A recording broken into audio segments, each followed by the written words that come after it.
Olá a todos, sejam bem-vindos a mais uma XTB Talk. Hoje tenho aqui comigo o Sérgio Rodrigues para falarmos sobre os primeiros passos antes de começar a investir. Olá Sérgio, bem-vindo. Olá, boa tarde, obrigado pelo convite. Eu se calhar antes de mais começava por falar aqui um bocadinho do teu percurso até agora, o que é que fazes? Certo. Então, eu comecei uma página de literacia financeira chamada Finanças dos 90, comecei em maio de 2020, por isso os primeiros tempos da Covid. Exatamente. Porque todo este tema de literacia financeira, investimentos, poupanças, etc., é uma coisa que já, desde os tempos da faculdade, já lá vão quase 15 anos, que é uma coisa que me agrada muito e que eu estudo e que eu aprendo, mas ia ajudando aqui informalmente os colegas, os amigos. E então, ali no início da pandemia, de repente, todos ficámos com demasiado tempo livre, não é? Porque não havia aqui grande coisa para fazer. E eu pensei que era uma ótima oportunidade de começar a partilhar este tipo de informação com mais pessoas, porque claramente há essa falta de conhecimento. E comecei na altura esse projeto que era direcionado à geração millennial e daí chamar-se Finanças dos 90. Curiosamente, no mesmo ano foi quando saiu o famoso relatório da OCDE que colocava Portugal no último lugar do ranking da literacia financeira da zona euro. E então comecei nessa altura a partilhar um bocadinho as minhas ideias, a minha experiência, abri uma página de Instagram, um blog, etc. E fui começando a partilhar as coisas. E percebi que claramente havia essa necessidade e claramente as pessoas procuravam este tipo de conteúdos. Começou a aparecer muitas pessoas na mesma altura a falar sobre a mesma coisa. E naturalmente as coisas começaram a crescer, comecei a chegar a cada vez mais pessoas. O nome Finanças dos 90 acabou por desaparecer no final de 2021. Passei a assumir o nome próprio durante todo o ano de 2022. E tudo isto aconteceu ao mesmo tempo que mantinha o meu trabalho durante o dia. Ou seja, trabalhava entre aspas das 9 às 6 e depois à noite e aos fins de semana produzia este conteúdo. Ligavas-te a conteúdo. Exatamente. Pronto. E o que é que aconteceu? Começou, felizmente, a ter um alcance muito grande e deixou de ser possível gerir isto tudo. E então, no início de abril de 2023, foi quando decidi dar o passo e dedicar-me a 100%, juntar-me ao meu capital, e dedicar-me a 100% a este trabalho de melhorar a literacia financeira, de ensinar as pessoas a gerir dinheiro, a gerir o orçamento, a investir, começar a investir, que vai ser aqui um bocadinho a nossa conversa de hoje, e tudo isso, que é um tema que claramente continua a fazer muita falta e que as pessoas continuam a procurar. E nestes últimos tempos tenho feito formações em empresas, formações em faculdades, temos feito um trabalho muito grande junto às faculdades, obviamente ao mesmo tempo que usamos as redes sociais e todo o alcance que elas têm a nosso favor. Por isso tem sido 3 anos de muito trabalho, mas com gosto e com um resultado muito positivo e que agora, dedicado a 100%, a expectativa é que seja ainda maior. Exatamente, o alcance seja ainda maior. Porque para quem está a começar a investir, há aqui uma série de mitos por trás do investimento, não é? Certo. Muitos acham que é um bicho-papão, que é reservado apenas a algumas pessoas, a pessoas de economia, de gestão, que têm que ter conhecimentos de finanças, mas não é bem assim, não é? Quais são assim, os principais mitos com que a pessoa se depara ou que ouve falar quando toca na hora de investir? Bem, em primeiro lugar, a questão da formação académica não tem relevância praticamente nenhuma, porque a minha formação académica é gestão e também não aprendi nada disto na faculdade. E, entretanto, tenho estado em contacto, lá está, nas faculdades, com alunos atuais de economia de gestão também não aprendem e nada. continuam sem nada. Por isso, 15 anos depois, o sistema de ensino aparentemente não mudou nada neste sentido. Obviamente, vamos ser honestos, uma pessoa que venha de economia, de gestão, de contabilidade, claro que terá aqui algum conhecimento teórico ou técnico que ajuda. Macroeconómico que ajuda um bocadinho, não é? Muito mais uma pessoa que venha de medicina ou de engenharia, claro que sim. No entanto, uma coisa não é necessariamente... ou seja, uma coisa não depende da outra e nada impede uma pessoa formada em medicina ou em arquitetura de se tornar um excelente investidor. E isso é o primeiro mito. Eu, por acaso, sou formado em engenharia. Pronto, já então lá está. Está aqui um ótimo exemplo como não é preciso uma formação na área económica, de uma forma geral, para depois se tornar um ótimo investidor. E isso é a primeira coisa que as pessoas têm de desconstruir. Agora, claro, se as pessoas não têm esta formação na sua formação académica, têm que ir procurar fora. E claro que há um trabalho maior, se calhar, eventualmente, poderás aqui partilhar a tua experiência, uma pessoa que venha de fora de uma área económica tem um caminho um bocadinho maior para fazer. No meu caso em particular, eu sempre tive o gosto pelos mercados já dos tempos da faculdade, quando tinha 19, 20 anos, comecei a interessar-me, a estudar, na altura não havia nada de YouTubes, nem canais, nada. E, portanto, foi um bocadinho autodidata, portanto, a comprar livros, a ir aos poucos seminários presenciais que havia na altura, a aprender, a estudar. E, portanto, partiu um bocadinho de mim. Certo. Hoje em dia está muito mais facilitado esse trabalho. Sim, mas, portanto, mas sempre foi uma área realmente, porque estive apaixonado desde cedo. Certo. E lá está. E é o que estás a dizer. Hoje em dia é muito mais fácil. Há muito mais informação totalmente gratuita e disponível para qualquer pessoa, nos vários níveis. E, obviamente, há pessoas que estão mesmo a começar e precisam de um nível muito mais essencial e pessoas que já estão mais avançadas e que também conseguem encontrar quem já esteja a dar formação. Exatamente. Por isso, esse é o primeiro mito que é importante quebrar, é que é preciso vir de economia ou de gestão para perceber de finanças e de investimentos.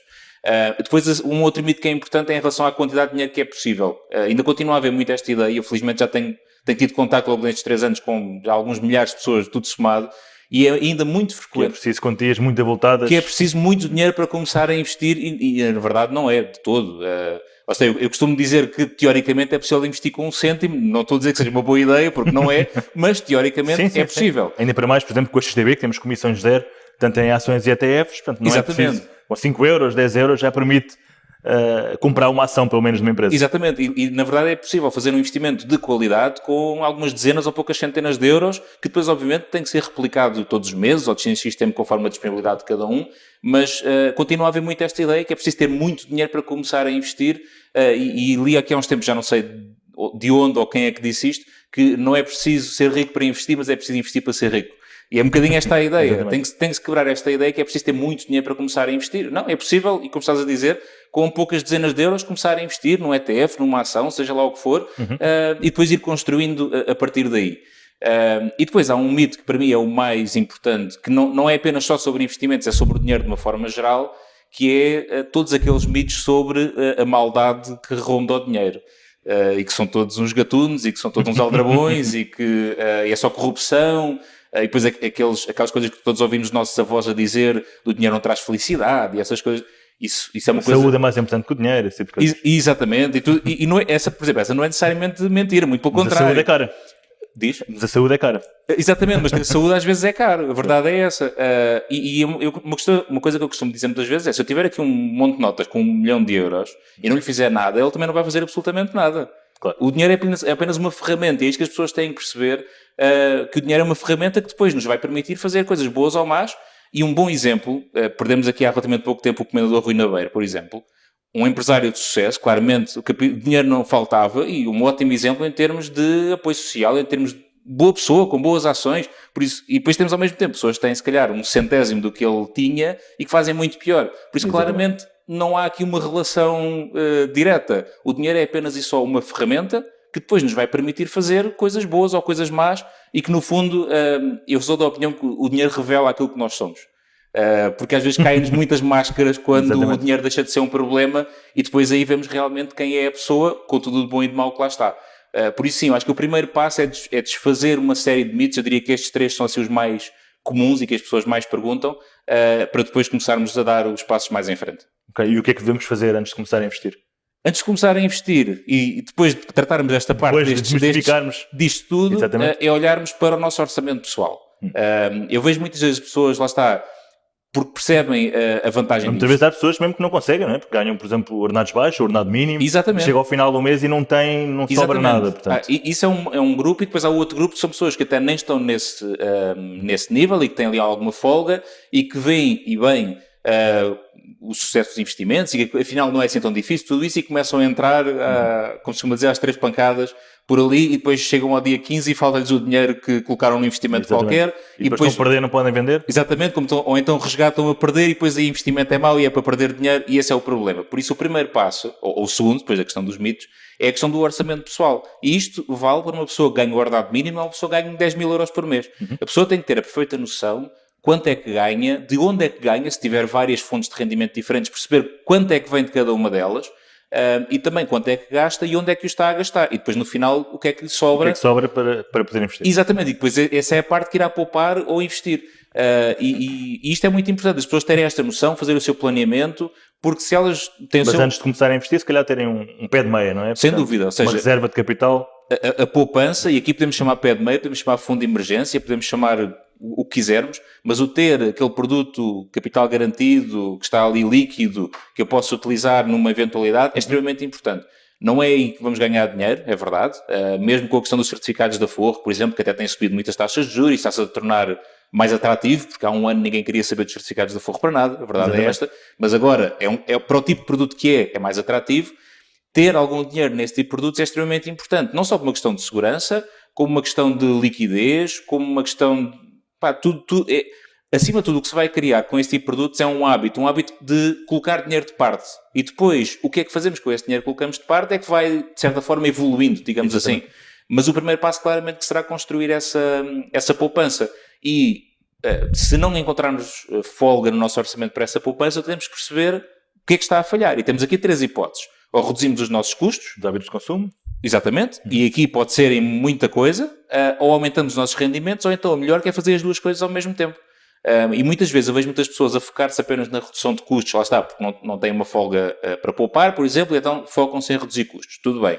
O problema é que há ali o mínimo, onde as pessoas não conseguem vir abaixo. Então, vamos ter sempre que ter uma casa para pagar, pagar supermercado. Exato, por muito baixo que seja, há sempre um mínimo de subsistência. E que não há nada que possamos fazer para ir abaixo desse mínimo. As pessoas esquecem-se é que lá dos rendimentos não há um limite máximo. E eu posso aumentar infinitamente os meus rendimentos. E o resultado é o mesmo. Se eu ganhar mais e mantiver os meus custos, vai-me sobrar mais dinheiro. Claro. E as pessoas esquecem-se do lado dos rendimentos. Por isso é que é importante nós pormos o orçamento pessoal no papel ou no Excel. Eu gosto do Excel, sou fã do Excel assumido.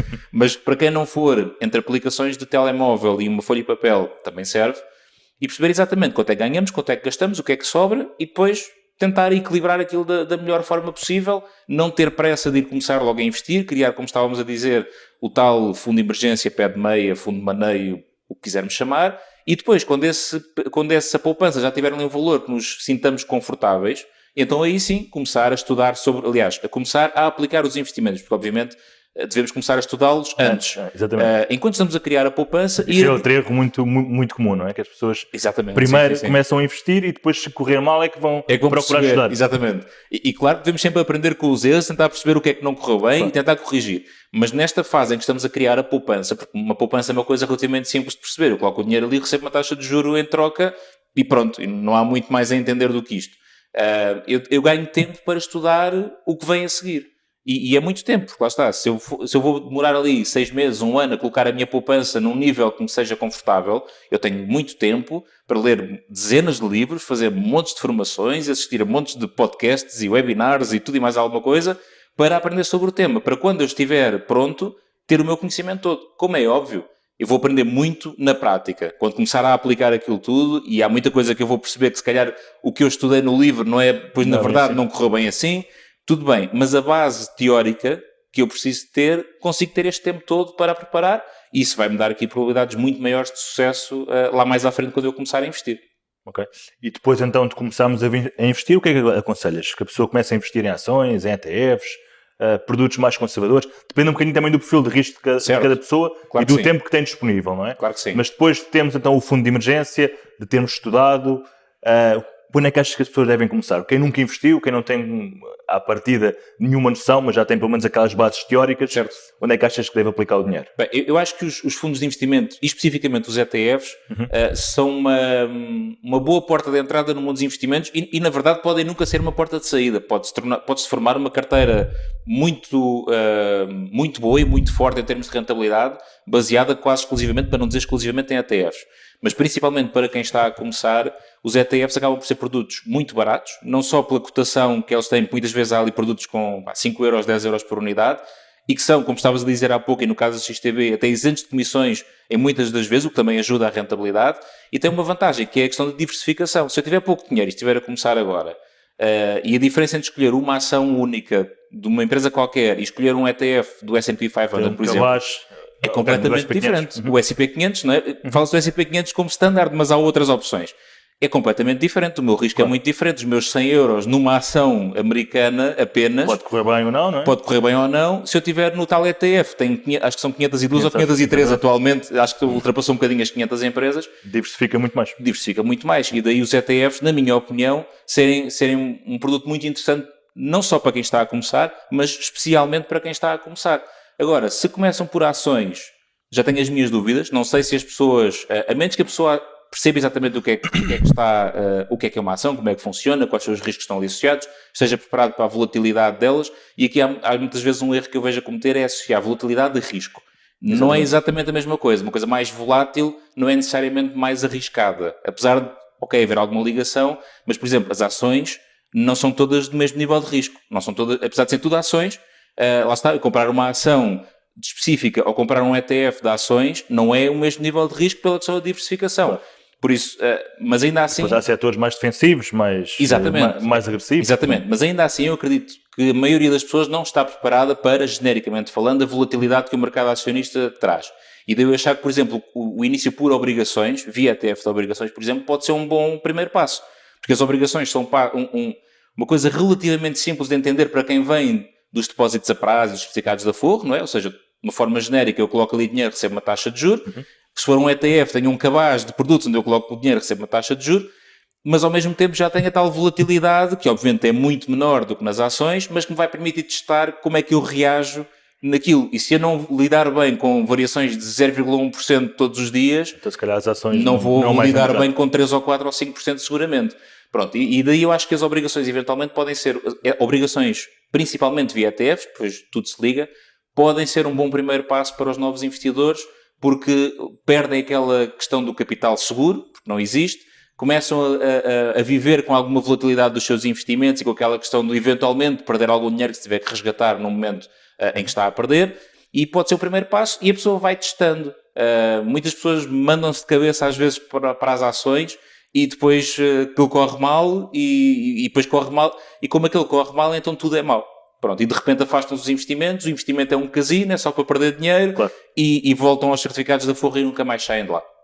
Pois, acabam por ter essa experiência negativa e Exatamente. um bocado. E eu acho que é importante Os para quem mercados está a financeiros. começar, é importante para toda a gente, como é óbvio, não é? Para quem está a começar, ter boas primeiras experiências, para manter Exatamente. ali, claro que Ou nada às é- vezes não, também podem depois iludir-se e ficar convencidos que também é é fácil verdade, também é verdade, é um bom ponto e vão de vista. investir mais dinheiro do que aquele que deveriam investir. É um bom ponto de vista, sem Portanto, dúvida, acho mas que a pessoa tem que estar se- consciente. certo, exatamente, mas se a pessoa minimizar o risco de perda, e eventualmente, lá está, via obrigações tem um risco muito menor do que via ações, por exemplo, aumenta a probabilidade da coisa correr bem e dela se sentir motivada a estudar um bocadinho mais, correndo o risco, como estás a dizer, e bem, de ok, correu bem, então vou aqui um all-in nisto Mete tudo. e depois a seguir, porque toda a gente sabe que quando se faz um investimento, dia a seguir aquilo perde, não é? Claro. Isto é aquela coisa que acontece a toda a gente, mas sim, é importante as pessoas terem calma, terem tempo.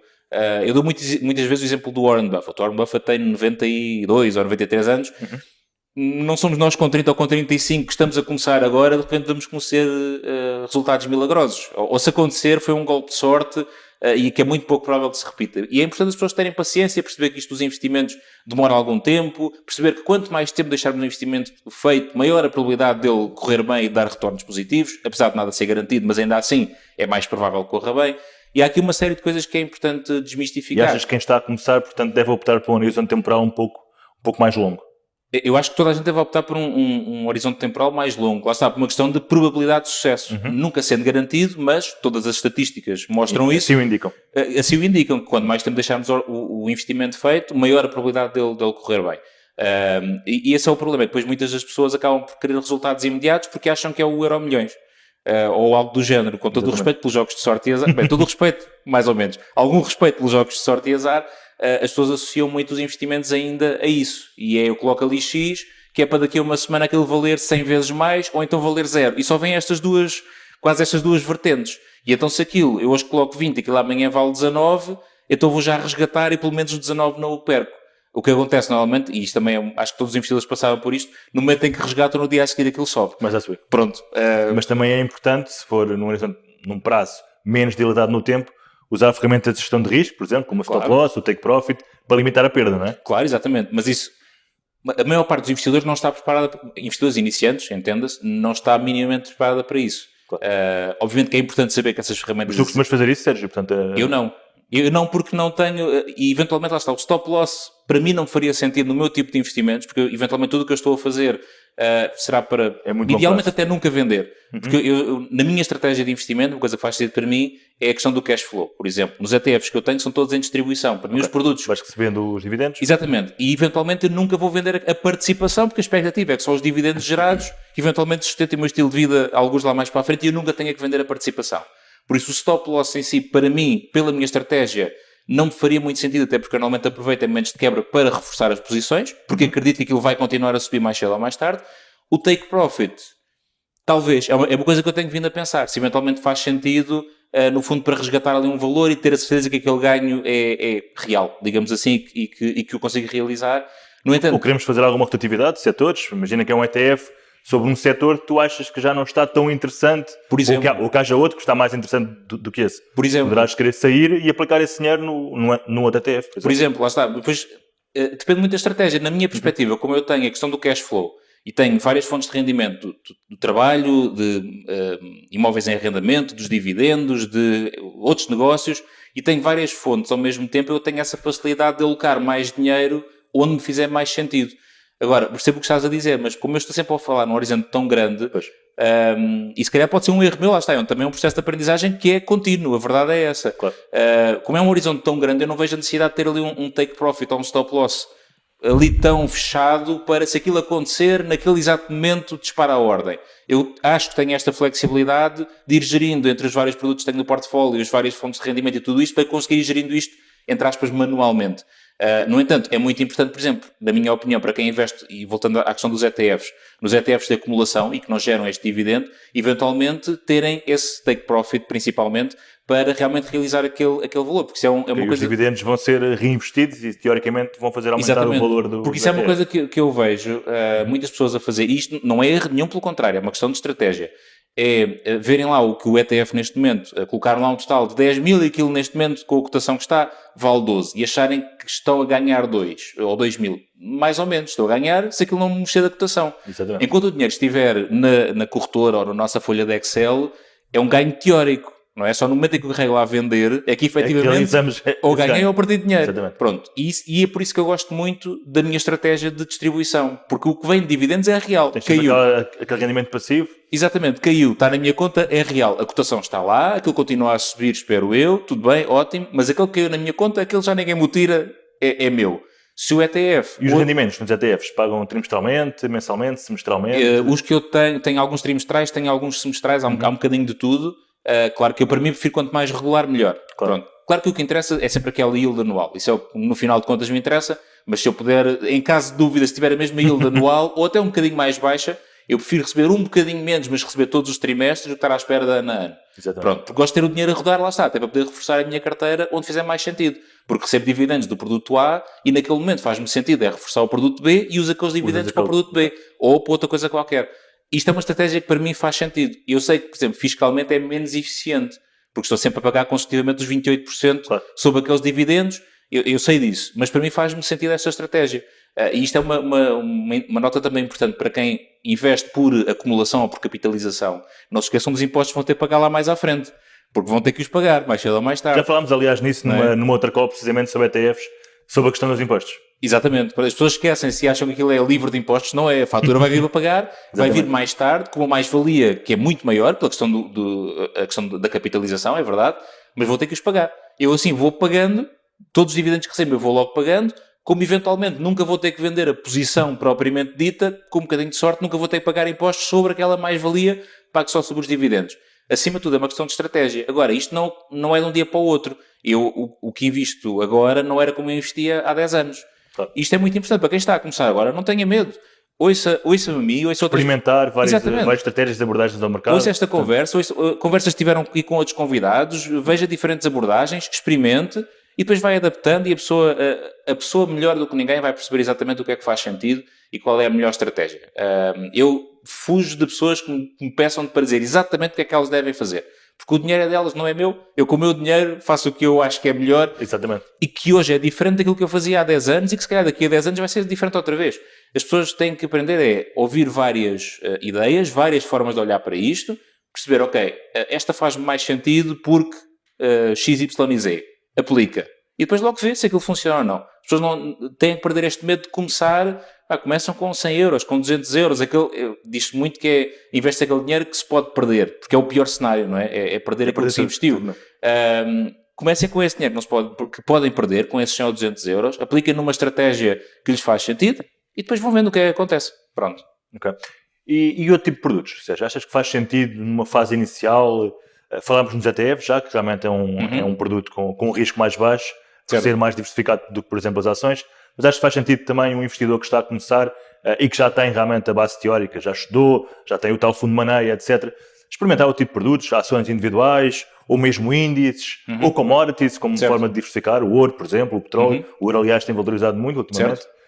Ou mesmo criptomoedas. Achas que isso faz sentido numa fase inicial ou deixarias, se calhar, primeiro, durante os primeiros meses ou primeiros anos, apenas em ETFs e depois, então, à medida que ganhou confiança, que já tem também algum dinheiro fruto dos dividendos, investir noutro tipo de produtos. Certo. Assim, a diversificação é chave, de uma forma geral.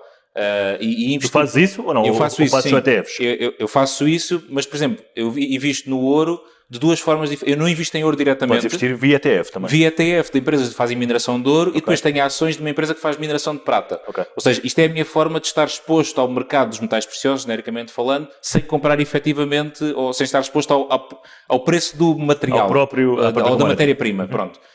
Ou commodities de uma forma geral. Eu tenho olhado para as commodities muito mais na parte, por exemplo, das outras matérias-primas, mais na parte também dos outros metais, alguma coisa de agricultura, por exemplo. Tenho olhado com muita atenção para esse tipo de commodities, porque me faz cada vez mais sentido esse tipo de investimento. A verdade é essa. Agora, isto é importante perceber que isto são, pelo menos eu vejo desta forma, uma coisa são classes de ativos, como por exemplo ações, metais preciosos, obrigações, commodities. Outra coisa é como é que eu invisto nelas, que pode ser via ETFs, pode ser através das ações das empresas que fazem isso, pode ser nos índices, pode ser numa série de coisas. Eu tenho isso. E o ouro, por exemplo, o ouro é complicado porque há muita gente que acha que já não faz muito sentido investir em ouro. Eu tenho, como eu disse, destas duas formas, ou seja, não tenho o ouro propriamente dito, tenho indiretamente através de negócios que dependem da subida ou da descida do ouro, e para mim faz sentido, e como estavas a dizer, este último ano tem mostrado que continua a fazer sentido, que em momentos de incerteza os investidores procuram o ouro. É o que tem acontecido agora, aliás. Que é o que tem acontecido agora. Pronto. Em relação às criptomoedas, eu continuo muito cético em relação a criptomoedas, continuo com 0 euros investidos em criptomoedas, e sou muito honesto, já falei sobre isso abertamente várias vezes, o que não faz de mim desinteressado em criptomoedas, muito pelo contrário. Tenho estudado sobre o assunto, tenho ouvido falar pessoas que percebem do assunto, porque lá está, pessoas diferentes, que têm perspectivas diferentes, que veem o tema de formas diferentes, para fundamentar ou não as minhas ideias sobre criptomoedas. E eu acho que vou estar em breve muito mais preparado para tomar essa decisão de investir em criptomoedas, mas saber exatamente o que é que estou a fazer. Isto para mostrar que não há problema nenhum em as pessoas demorarem tempo em aprenderem para depois tomar uma decisão consciente. Eu prefiro demorar este tempo, aprender tudo entre aspas, e depois tomar a minha decisão, e se aquilo vais investir ou não, rebentar no dia a seguir e perder tudo, mas dizer, olha, eu sabia o que ia, sabia que esta era o risco, é o que é, seguimos em frente, do que estar a meter o dinheiro numa coisa que eu ainda não percebo muito bem e depois ficar muito surpreendido quando aquilo correu mal. As criptomoedas é uma coisa que me levanta aqui muitas questões em vários níveis. Pronto, a verdade é, e obviamente estamos aqui a generalizar, e eu já percebo o suficiente para perceber que se há coisa que criptomoedas não têm é a generalização, que é demasiado diferente e abrangente para se falar de criptomoedas como se fossem todas a mesma coisa, porque não são. Mas ainda me levanta muitas questões honestamente, e daí ainda não estar a investir e estar perfeitamente pacífico em relação a isso, e ver pessoas a dizer que ganharam 200% num dia, pá, parabéns, ótimo, bom para vocês. Neste momento não me faz sentido, eventualmente daqui a uns meses, quem sabe. Muito bem.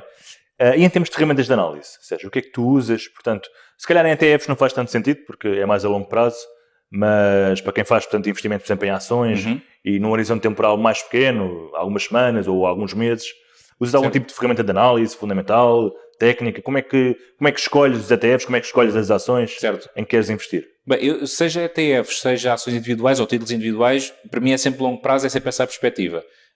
Eu para os ETFs, que é uma grande parte da minha carteira dos meus ativos financeiros, é através do Just ETF. Eu acho que é uma ferramenta ótima, consigo lá ver a análise toda, consigo ver o histórico, consigo comparar, consigo ver se há ali uma determinada área de negócio, um determinado índice que me faz sentido, consigo depois comparar com outros ETFs que repliquem exatamente o mesmo e perceber exatamente qual é que é o melhor. Para mim funciona muito bem e tem uma série de filtros, e depois basicamente eu chego aqui à corretora e chego lá e dou um clique e comprar, porque já fiz a análise toda fora. Para ações individuais é análise fundamental também, lá está muito baseada nesta questão de ser análise para longo prazo, e então análise fundamental. E eu acabo por ir um bocadinho a tudo, o Yahoo Finance, o Investing.com também, mas acabo por me basear muito no Simply Wall Street. Eu gosto do Simply Wall Street porque, tal como o nome indica, é muito simples. E tem muitos gráficos, tem muita informação valiosa. Obviamente, aquilo não é uma receita. Aquilo, por exemplo, tem uma forma de cálculo do que é o valor intrínseco, de acordo com o discounted cash flow, que vale o que vale. É uma forma de calcular e eles chegam lá, mas dizem, é uma indicação para perceber, ok, isto potencialmente poderá estar subvalorizado ou sobrevalorizado, mas obviamente depois olhar para os price to earnings, price to sales, todas essas coisas. Eu gosto do Simply Wall Street porque tem toda essa informação de uma forma muito gráfica, enquanto que nos outros sites tem que ficar ali a lamber um bocado de papel e à procura. E depois, é muito mais gráfico, exatamente, mais visual. É muito mais gráfico, depois permite-me comparar com outras empresas do mesmo país, do mesmo setor, porque nós sabemos que analisar uma empresa por si vale o que vale, não é? Depois temos também perceber, de acordo com o mercado e com a área de atividade, como é que ela se enquadra e se compara, e acaba por me simplificar muito esse trabalho. Lá está, ações individuais não têm sido o meu forte. Eu gosto muito dos ETFs pela questão da simplicidade, mas ainda assim, quando faço, porque o faço, é sempre com base em análise fundamental e acabo por olhar muito para o Simply Wall Street por esta questão mais gráfica e mais simples de ver. Ok, muito bem. Pronto, e depois de realmente o investidor tomar a decisão de investir, tomar a decisão de abrir conta numa corretora, como é o caso da XTB, depositar o dinheiro, comprar o seu primeiro ETF, certo? O que é que vem a seguir? O que é que vem a seguir? Um acompanhamento muito suave. Pois há muitas pessoas que depois têm... Tu és aquelas pessoas que vai todos os dias ver Eu sim, eu costumo dizer, vou muitas vezes, vou todos os dias ou quase todos os dias, mas depois não faço absolutamente nada, vou só ver. Acompanhas? E normalmente de manhã, normalmente logo entre as 8h30 e as 9, apesar de depois ter coisas que estão cotadas nos Estados Unidos e que obviamente é só à tarde, por isso normalmente entre as 8h30 e as 9 é certo, à tarde, ali entre as 2h30 e as 3, de vez em quando me lembro. Pronto, mas vou lá está, só para ver como é que está, não tomo decisão nenhuma baseada apenas e só de como é que aquilo está naquele dia. Vou só por questão de curiosidade. E isto é importante, ou seja, se a pessoa se for capaz, e pensando sempre que estamos a falar no tal investimento a longo prazo, não é? Comprar agora para eventualmente vender aqui a 10 anos ou nunca, quem sabe. Se a pessoa tiver esta capacidade de olhar para aquilo e é o que é, esteja bom, esteja mau, é o que é naquele dia e seguir em frente, eu acho que faz bem, é saudável irmos acompanhando todos os dias para perceber o que é que está a acontecer. Se a pessoa não for capaz de ceder à tentação e abrir num dia, lá está, às 8h40 e está a perder 2 ou 3% e vai carregar no botão a dizer vender porque apenas e só está a perder 2%, então aí claramente não o deve fazer e vai à corretora tipo uma vez por mês quando carrega a conta e vai fazer os seus investimentos. Pronto, eu acho que é uma questão de prática, é uma questão de objetivo. E depois, por exemplo, eu vi outro dia um vídeo, que eu não sei se é verdade ou não, mas que está na internet, é porque é verdade, não é? Toda a gente sabe esta máxima. Diz-se que o Warren Buffett de manhã decide o pequeno almoço que vai tomar conforme a maneira como os mercados abrem. Essa não vi. Mas há um vídeo dele, esta parte é real. Acho que ele toma o pequeno almoço todos os dias no McDonald's, no McDrive do McDonald's. E então, esta é a parte real, porque há reportagens dele realmente a ir de carro ao McDrive, ao McDonald's. E depois a outra parte diz que se ele de manhã as coisas estiverem bem, come mais não sei o que no McDonald's, se estiverem maus então come menos. Pronto, come mais ou menos conforme o mercado está no verde ou no vermelho de manhã. Se as pessoas quiserem fazer uma coisa deste género pela piada, tudo bem, não há problema nenhum. Se as pessoas levarem estas variações diárias demasiado a sério e deixarem influenciar-se por elas, então aí se calhar não o devem fazer. Nem sequer tenham a aplicação no telemóvel. Desligado. Exatamente, vão à corretora uma vez por mês, que é quando carregam a conta e vão lá comprar e reforçar as suas coisas, até porque passando um mês é mais provável que as coisas tenham corrido bem do que se passar só um dia. Exatamente. Por isso, quanto mais permeável a pessoa for a estas coisas, menos deve ir à corretora. Agora, eu acho que é um bom hábito as pessoas estarem em cima das suas finanças, genericamente falando, ir ao home banking todos os dias. Por exemplo, ver como é que estão as coisas, ver se realmente, e ligando um bocadinho ao nosso início da conversa, se o orçamento está a ir ao encontro daquilo que a pessoa tinha esperado ou se houve ali um gasto imprevisto ou não. Porque se eu... E lá está, eu não devo tomar ações na parte dos investimentos apenas e só porque ele está naquele dia a desvalorizar, mas, por exemplo, se eu olhar para a minha conta bancária todos os dias e compará-la com o meu Excel, e há ali um custo que eu não estava à espera, não estava no meu Excel, um IUC, um seguro, aquelas coisas que acontecem uma vez por ano, que caiu e eu não estava à espera, se eu estiver em cima do acontecimento, consigo corrigir e perceber, olha, afinal já não dá para ir jantar fora tantas vezes, porque tenho aqui este custo. Se a pessoa não for lá, o pior que pode acontecer é chegar ali ao dia 15 já não ter dinheiro na conta e ter um problema. Por isso, as pessoas devem ganhar, e aqui genericamente falando, o bom hábito, saudável hábito, de verem regularmente o estado das suas finanças. Os investimentos também devem olhar para eles, mas não devem tomar decisões rápidas e impulsionadas. E emocionais, exatamente, claro. Porque isto quer queremos, quer não somos seres emocionais e vamos deixar afetados por isso. Mas não tomar decisões, vamos dizer, inconscientes, sem um fundamento. Agora, claro, Se eu olho para aquilo, hoje o dia está mau, epá, eu posso agarrar naquele dinheiro que se calhar até estou a ganhar na mesma. A posição está positiva naquele dia que está ali a quebrar um bocadinho. E eu posso reinvestir aquilo em outra coisa, faz-me sentido, isso tudo bem. Agora, vender a posição apenas e só porque naquele dia está a perder, epá, claro. não faz sentido nenhum. Claro. E últimas notas, gostaste assim de deixar, Sérgio, e também falares aqui um bocadinho que as pessoas te podem acompanhar se quiserem seguir o teu trabalho? Certo. Últimas notas, pá, as pessoas aprendam sobre isto, aprendam sobre investimentos de uma forma geral. Como estávamos a falar há pouco, há muita informação de qualidade, muita atenção à informação de não qualidade, porque infelizmente também existe, e nós estávamos a falar aqui um bocadinho antes da nossa conversa sobre esta questão da literacia financeira, do aconselhamento financeiro. As pessoas têm que ter algum cuidado porque infelizmente o tema finanças continua a ser um tema um alvo muito grande em termos de burlas e de esquemas, é o que é. Por isso, cuidado, por exemplo, no caso das corretoras, terem atenção que a corretora tem que estar registrada na CMVM, como é o caso da XTB, obviamente, e que cuidado com esses esquemas. E quem diz corretora diz entidades financeiras de uma forma geral. Ou seja, alguém que nos peça, entre aspas, dinheiro para gerir com as devidas aspas, obviamente, porque a XTB não vai gerir o meu dinheiro, simplesmente é um intermediário, não é? Mas quando há esse trabalho, ter cuidado que a entidade está devidamente regulamentada. É ir ao site da CMVM, ver na lista de intermediários financeiros registados. Exatamente, ter cuidado aquelas coisas do transfere-me dinheiro agora porque tinha aqui um negócio muito bom que vais ganhar 200% hoje. Isso com 99,9% de certeza é uma burla qualquer e deve ser denunciada. Por isso as pessoas devem aprender sobre o tema e devem estar muito alerta sobre isso, porque infelizmente os esquemas e as burlas acontecem. Agora, claramente as pessoas têm que aprender sobre este tema de dinheiro, genericamente falando, e dos investimentos. Eu vi no outro dia um estudo do programa de literacia financeira do Todos Contam, que é aquele programa da CMVM, da ASF e do Banco de Portugal. Em 2020, 65% dos entrevistados conseguiam poupar dinheiro todos os meses, ou deixar dinheiro de lado. Desses 65%, acho que eram 58% deixavam o dinheiro à ordem. Isto é um problema, ou seja, nós afinal temos muita gente que felizmente consegue que sobre dinheiro, mas depois deixa o dinheiro à ordem. Isto é que não pode ser. E as pessoas têm que aprender que há soluções muito melhores e há soluções para todos os gostos, na verdade, sobre isso. E é importante as pessoas começarem a investir. Os portugueses investem muito pouco, quando investem não sabem bem o que é que estão a fazer e depois espantam-se quando aquilo corre mal. É uma questão muito cultural também, não é? É uma questão muito cultural. Nos Estados Unidos, toda a gente investe. Exatamente, sim. É normal. E é um caminho que eu tenho visto, lá está, nestes 3 anos desde que estou aqui mais dedicado a esta área. Claramente estamos melhores e claramente há cada vez mais pessoas interessadas e a aprender. Há muito caminho para fazer e daí iniciativas como esta da XTB Talk são importantíssimas para falar abertamente sobre estes temas e colocar estas questões todas em aberto para desmistificar todos aqueles mitos que falámos ao início. Em relação a mim e ao meu trabalho, podem-me seguir no Instagram, no Facebook, no TikTok. Não há dancinhas de TikTok, lamento. Só há por enquanto, nunca se sabe o futuro. Um dia, talvez, quando fechar uma grande posição, quem sabe se há uma dancinha para celebrar, mas neste momento não há. Tanto no meu como da Meu Capital, que é a empresa à qual me juntei recentemente. Estamos nessas plataformas todas. Site também, tanto o meu particular como da Meu Capital.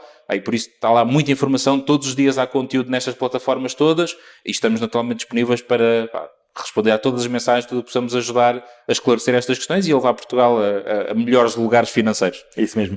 Sérgio, foi um gosto ter-te aqui. Obrigado por partilhar aqui o teu conhecimento e a tua experiência connosco. Nós ficamos então por aqui. Foi mais uma XTB Talk. Obrigado então, espero que tenham gostado.